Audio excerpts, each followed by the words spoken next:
فکر و عمل اور محاسبہ خیش کی صلاحیت یہ بڑھ جاتی ہے اس قوم کے اندر. اور چاہیے کیا کسی قوم کو جس میں یہ چیزیں پیدا ہو جائیں.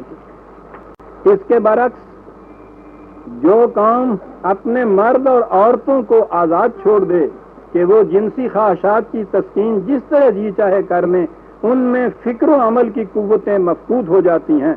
چنانچہ رومیوں نے ایسا ہی کیا. وہ حیوانوں کی طرح بلا قیود جنسی جذبات کی تسکین کر لیا کرتے تھے. نتیجہ یہ کہ ان کے پاس کسی اور کام کرنے کے لیے توانائی باقی نہ رہی. خود فرائیڈ نے، جس کے متعلق ذہنوں میں ہمارے یہ ہے کہ وہ جنسی بدنہادی کا گویا امام ہے، غلط ہے یہ بات اس کے متعلق.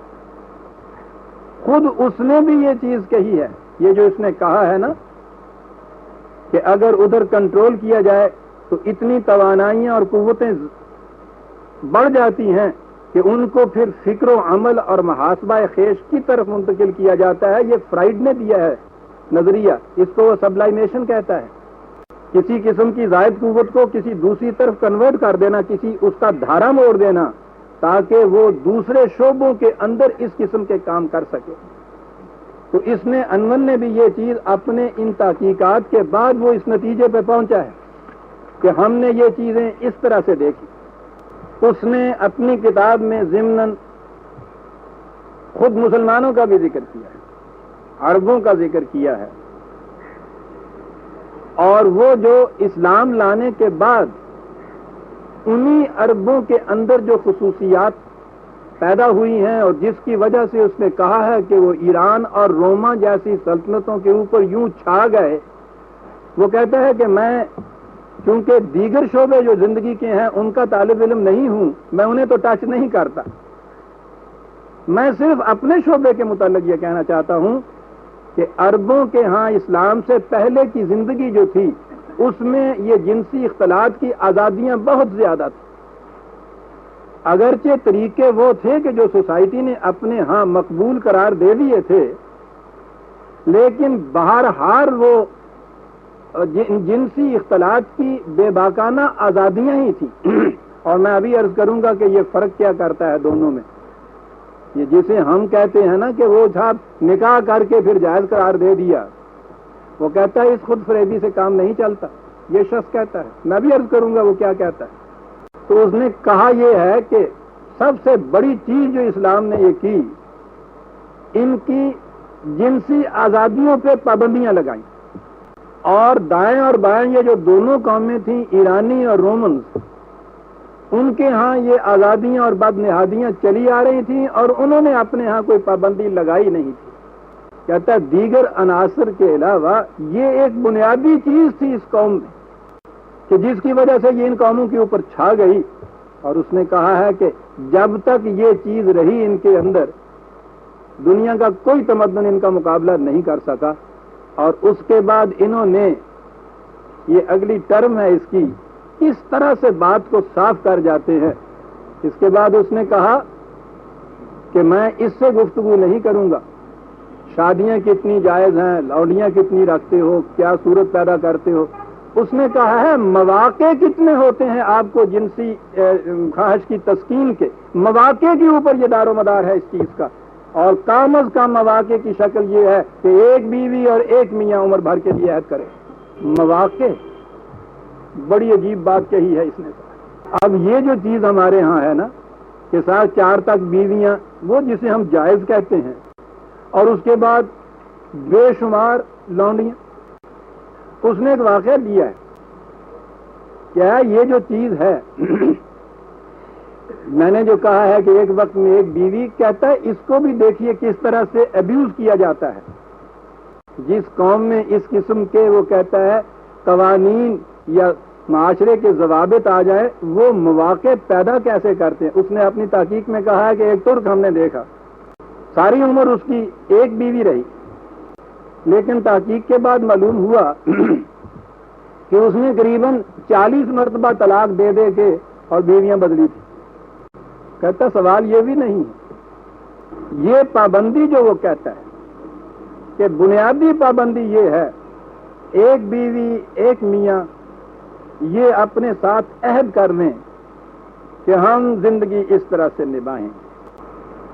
بہترین شکل وہ کہتا ہے یہ ہے جس میں ہونی چاہیے. اور اس کے بعد وہ کہتا ہے کہ جب کوئی قوم خاص سوسائٹی اسے جائز قرار دے دے یا اس کے ہاں کا مذہبی عقائد اس کو جائز قرار دے دیں، وہ ٹچ نہیں کرتا اس کو، بہت محتاط رہتا ہے. کہتا ہے مجھے اس سے واسطہ نہیں، میں تو ایک سائنٹسٹ ہوں. مواقع کی جتنی زیادہ گنجائش نکالتی چلے جائے کوئی سوسائٹی، جب کوئی قوم اس قسم کی معاشرت اپنے ہاں اختیار کر لے اور جائز کر دے، سنیے عزیزان من کہ پھر اس قوم کی کیفیت کیا ہوتی ہے.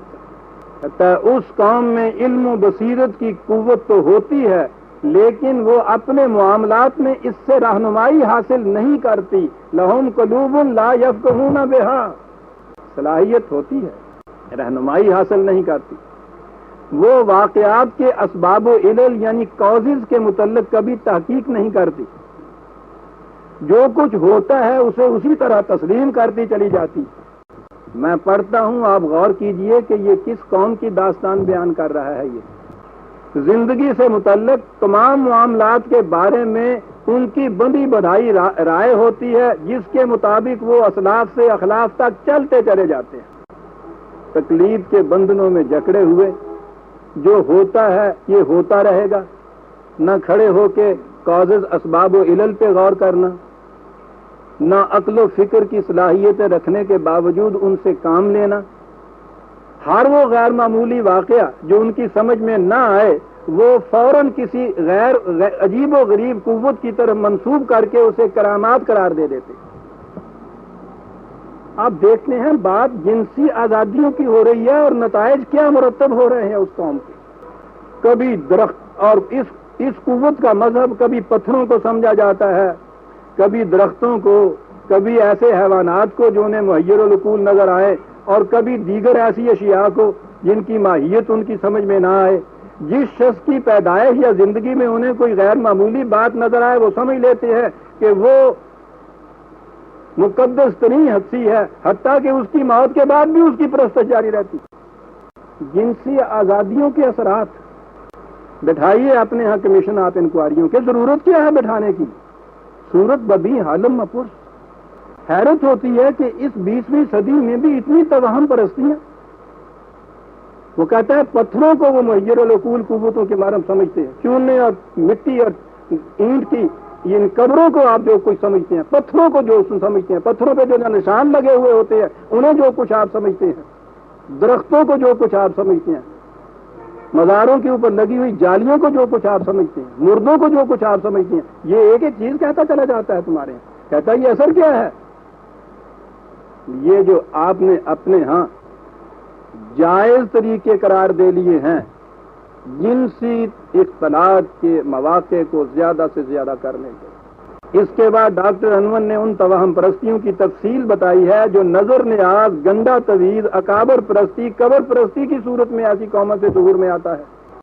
پتہ نہیں یہ مسلمانوں کی تحقیق اس نے پریمیٹو قبائل میں رکھ کے کی تھی یا مہذب اقوام میں رکھ کے کی تھی.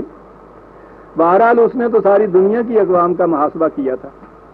اس کے بعد وہ لکھتا ہے کہ اس قسم کے معتقدات اس قوم میں نسلاً بعد نسلاً متوارث چلے آتے ہیں. زمانے کا امتداد ان پر کسی طرح اثر انداز نہیں ہوتا. اس معاشرے میں یوں تو انسان پیدا ہوتے ہیں لیکن وہ اپنی خواہشات کو پورا کرتے ہیں اور مر جاتے ہیں، اور جب ان کی لاشوں کو تہہ خاک دبا دیا جاتا ہے تو نسین منسیہ ہو جاتے ہیں. یہ انسان نہیں ہوتے، بالکل حیوان ہوتے. تو نسین منسیہ ہو جاتے ہیں، یہ انسان نہیں ہوتے، بالکل حیوان ہوتے ہیں. اولئک کالانعام بل ھم اضل، قرآن کہتا ہے. ترجمہ کیے چلا جا رہا ہے سب قرآن کی آیت. یہ ہوتا ہے اثر عزیزان من جنسی اختلاط کی پابندیوں میں ڈھیل دینے کا. اور پابندیوں میں ڈھیل کے معنی ہیں مواقع زیادہ سے زیادہ بہم پہنچانا. میں پھر عرض کر دوں کہ اس کے نزدیک یہ بات نہیں کہ آپ کی سوسائٹی نے یا آپ کے اعتقادات نے ان مواقع کے متعلق کہہ دیا ہے کہ صاحب یہ جائز اب ہو گیا.